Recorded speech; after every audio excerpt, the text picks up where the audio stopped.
नमस्कार जी, जय श्री राम, जय श्री कृष्ण। कल एक प्रधानमंत्री जी का वीडियो आया था रात को प्रोटेस्ट के रिगार्ड्स में, और वांगचुक जी ने अपना अनशन को तोड़ दिया, है ना?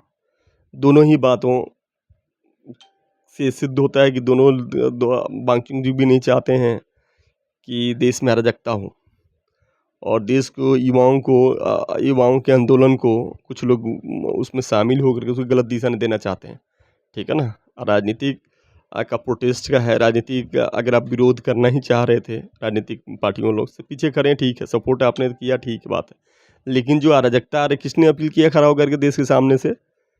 किसी पार्टी ने अपील किया हो स्टूडेंट से कि भाई आप लोग हिंसा मत करो, जो उसमें कर रहे अराजकता मत फैलाओ देश में? किसी ने किया गया? कोई राजनीतिक पार्टी ने अपील किया गया? देश हमारा कभी बांग्लादेश और नेपाल नहीं बन सकता है, लिख के आप लोग रख लो। जो मंसूबा पाल रहे हैं उसमें पानी फिर जाएगा। हमारे देश के युवा, हमारे देश के नागरिक, हमारे देश के एजुकेटेड समाज कभी ये नहीं चाहता कि हमारे देश में अराजकता फैले। ठीक है ना? हिंसा किसी भी बात को लोकतंत्र में एक तरीका है मनाने के लिए। सरकार तो ऐसे ही क्यों अन्ना जी के सामने आंदोलन नहीं हुआ था? इससे पहले भी आंदोलन नहीं हुआ था? ऐसा नहीं है। आज के टाइम में आप किसी चीज़ को चाहते हो, और सरकार भी को थोड़ा देरी से समझ में आया। सरकार को भी ये पहले स्टेप उठाना चाहिए था। ठीक है ना?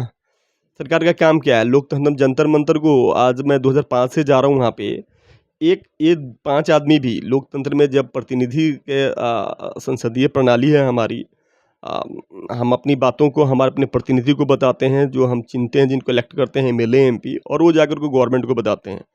कुछ आदमी जो नहीं बता पाते, नहीं पहुंच पाते, उनके लिए हमने जंतर मंतर बनाया है, जहाँ पे जाके आप प्रोटेस्ट कर सकते हो, मुद्दे को हाईलाइट कर सकते हो, और सरकार का ध्यान आकर्षण कर सकते हो उस मुद्दे पे, और उसमें आप राजनीतिक पार्टी का सपोर्ट भी ले सकते हो। ठीक है ना? क्योंकि देश बहुत बड़ा है, 140 करोड़ का है, बहुत विधानसभाएं हैं, बहुत सारे मुद्दे हैं इस देश में। तो इसके लिए हमने जंतर मंतर बनाया है। ठीक है ना? कि हाँ, जंतर मंतर बना हुआ है और बहुत लोग इसमें प्रोटेस्ट करते रहते हैं, और मैं भी जाते रहता हूँ इसमें चीज़ में करने के लिए। लेकिन अभी ये जो हिंसा वाली चीज़ें आ गई, ठीक है ना, कि नया जनरेशन रीलबाजी के चक्कर में, रीलबाजी, ठीक है ना, वीडियो बना करके मैं देख रहा हूँ उसमें युवाओं के अंदर जोश तो ठीक है, जिद्द भी अच्छी चीज़ है। जिद को तो मैं पूछता हूँ, जिद बहुत खराब चीज़ नहीं, जिद बहुत अच्छा चीज़ है। जोश भी बहुत अच्छा चीज़ है। दिशा उसकी गलत नहीं होनी चाहिए। तेज दिशा और आतुरता, ठीक है ना, कि इसी चीज़ को अभी चाहिए, ऑन द स्पॉट चाहिए, ऐसा नहीं होता है। ठीक है ना? किसी भी चीज़ को लोकतंत्र में अगर मान रही है सरकारें, बात मान रही हैं, गवर्नमेंट बातें मान रही है, ठीक है ना, फ्यूचर के प्रति वो लोग दिखा रहे हैं कि हम सिंसियर्ड हैं, यूथ के फ्यूचर के प्रति हम लोग जवाबदेह हैं, यूथ के मुद्दे को हम हल्के में नहीं ले रहे हैं, जो इन्होंने पहले दिखाया था ले रहे हैं। अब उन्होंने बताया कि नहीं, यूथ के मुद्दे पे और उनके भविष्य से जो खिलवाड़ करेगा उनको हम बख्शेंगे भी नहीं। ठीक है ना? कानून के रूप में वो पार्लियामेंट में बिल भी बोल रहे हैं लेके आने के लिए। तो मेरा भी एक आग्रह है देश के युवाओं से, अभी के लिए आप लोग, ठीक है ना, अभी के लिए आप लोग सरकार को अपने अपने अपने घर को लौटिए, अच्छे से काम कीजिए, और इस सरकार को अल्टीमेट रहेगा, ये अलार्म रहेगा सरकार के लिए कि यूथ के मुद्दे को और राजनीति में कोई ये राजनीति करने की कोशिश न करे, और सरकार भी हल्के में न ले। युवाओं का मुद्दा जो है, जो भी उन्होंने अपना पेपर लीक से, सबसे बड़ा मुद्दा पेपर लीक है। एक एक बच्चा 10-10 साल मेहनत करता है, 8-8 साल मेहनत करता है, एक अपने परिवार के गरीबी से उबारने के लिए, सपनों को पूरा करने के लिए अपने 10 साल लगा देता है, और बेहया बेशर्म लोगों को, जो पैसे के सौदागर हैं, सपनों के सौदागर हैं, पढ़ने मेहनत पे पानी फिरने वाले हैं, दूसरे को मेहनत को नकल करके खाने वाले लोग हैं, उनको शर्म भी नहीं आती है।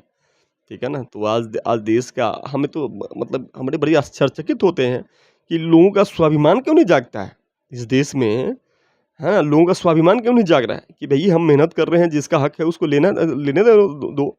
जो मेहनत कर रहा है, पढ़ाई अच्छे से करेगा, उसे पास करेगा, उसे अधिकार मिलेगा, वो अपना काम करेगा। सपना दे 10-10 साल लगते हैं पढ़ने में, 5 साल से कोई तैयारी बैठा है, कोई 3 साल से तैयारी करता है। ये चोर बैठते हैं, पैसा ले लेते हैं 50 लाख, 20 लाख, 30 लाख, और लोग खरीद के अपने बच्चों को, क्या इस रास्ते से देश का भविष्य मजबूत हो गया क्या? नहीं। तो सरकार ने बड़ा दिल दिखाया है, बिल लेके आ रही हैं। आप छात्रों से आग्रह है, विनती है कि आपके ग्रुप में कुछ लोग घुस गए हैं, आप लोगों को ना दिशा गलत दिशा आपके दिशा आपको भ्रमित करेंगे, आपको अराजकता की तरफ मोड़ेंगे, है ना।